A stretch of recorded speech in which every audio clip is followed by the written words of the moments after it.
What's good? It's Woog. Please like the video, subscribe to the channel if you are into the fight talk.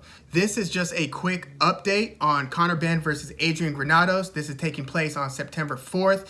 This was supposed to happen like a couple months ago. Conor Benn tested positive for COVID-19, and so they are now putting this fight on the undercard of the Mauricio Lara versus Josh Warrington rematch.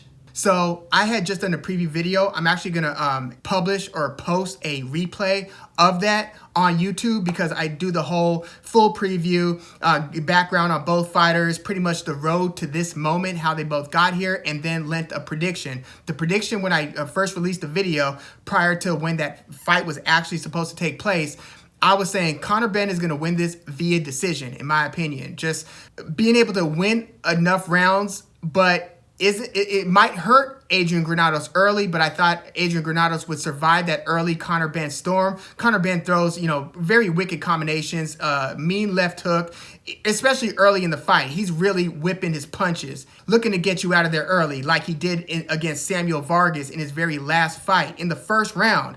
But I felt like, Adrian Granados has proven to be a pretty durable guy. Yes, he did get knocked out against Danny Garcia in 2019, but, he went the 12-round distance against Sean Porter. Actually fought Sean Porter pretty competitively in that fight, and then the fight just before that, he fought Adrian Broner when Broner was maybe declining, but not as declined as he is now. This, Broner versus Granados fight was 2017.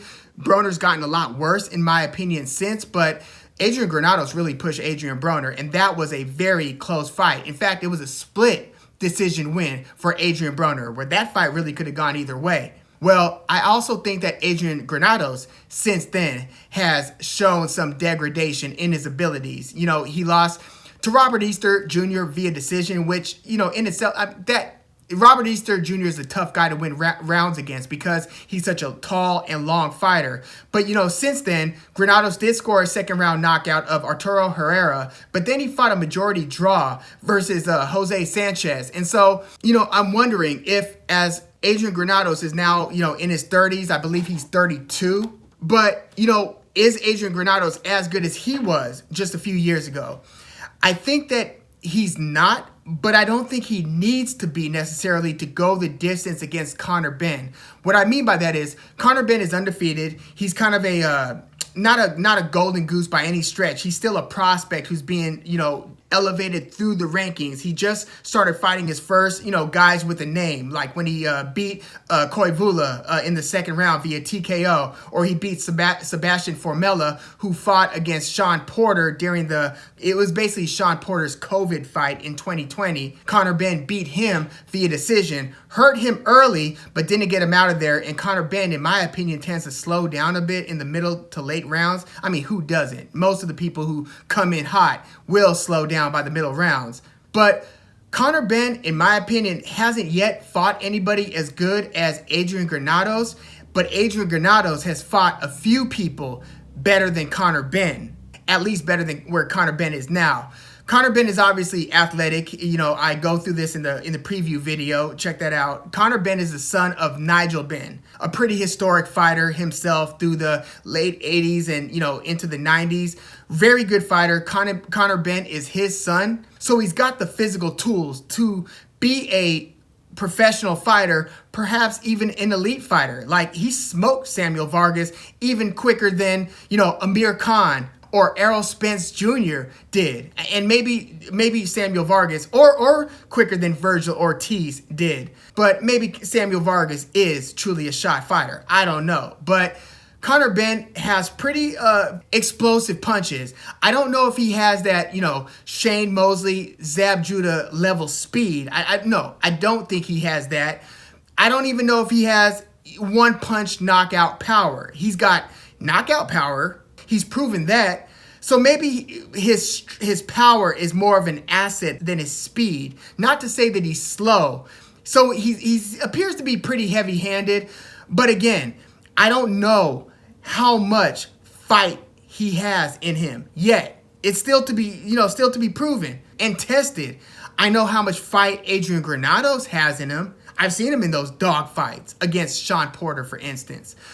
But I think that Conor Benn can outclass Adrian Granados at this juncture of Adrian Granados' career. The question is, how much can Adrian Granados push Conor Benn if Adrian Granados survives and weathers any early storm that Conor Benn puts on him? Which I expect him to try to, just because that seems to come naturally to Conor Benn. I'm gonna hit you early, I'm gonna hit you hard. I'm gonna see if you could take this fire. I think Adrian Granados is good enough where he can take that early fire and bring it into the middle rounds. The question is, what happens then? Well, I think that Conor Benn still earns more rounds than Adrian Granados. I think that he does enough to win some close rounds, and I think that he will be blessed with the scorecards of those close rounds more than he's not. Because again, he's one of Eddie Hearn's guys right now. So he's supposed to be working up these and building up these DAZN cards going forward. You know, I mean, this fight between him and Granados, yes, it landed on the Mauricio Lara versus Josh Warrington 2 undercard, but that was just by happenstance. This was supposed to be a headliner on one of Eddie Hearn's earlier fight camp cards in this 2021 summer. So Conor Benn is supposed to be a bit of a blue chipper. His name is buzzing. He already has a big family name, especially in the UK. So I look for big things ahead, and I do think that he's going to get out of this Granados fight.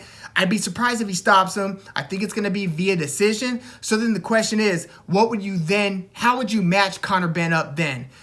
Being that PBC holds almost all the cards at 147, you know, they've got Spence and they've got Keith Thurman. Even Manny Pacquiao has been working with them. They've got Ugas now, right? They've got Danny Garcia, Sean Porter. So it's kind of slim pickings outside of that.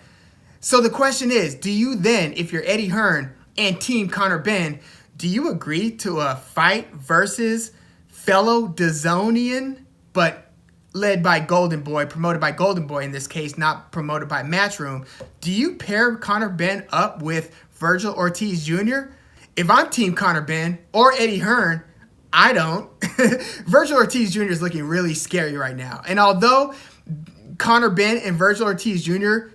might be the two biggest welterweights, two best welterweights fighting on DAZN at the moment, I just wouldn't run Conor Benn into that type of oncoming traffic at this point. But they're going to have to figure something out. And I'm sure that there are enough, British fans who care about some of the guys who Eddie Hearn has in the stable, or at least has access to where they could make some fights for Conor Benn. But yeah, if you're looking at the top 10 in the welterweight division, you're not going to see anything there for Conor Benn that's not PBC based. Or in the case of Terrence Crawford, top rank Bob Arum based.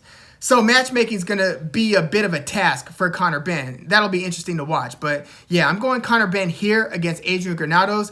But I think that Granados is going to rough him up a bit. I don't think this is going to look like a pretty fight for Conor Benn. If Conor Benn's able to get rid of Adrian Granados in pretty fashion, I'd be very impressed. But yeah, let me know what your thoughts are on Conor Benn versus Adrian Granados. Again, give my full preview a look. It has a lot more fleshed out background on the road to this Conor Benn versus Adrian Granados fight, and just more insight into the welterweight division as a whole. And, even going into some of the promotional politics. I try not to do that too much, but just enough to paint the proper context. But yeah, leave your comments in the comments. Please like the video, subscribe to the channel if you are into the fight talk. I'm Woog. Thanks for tuning in.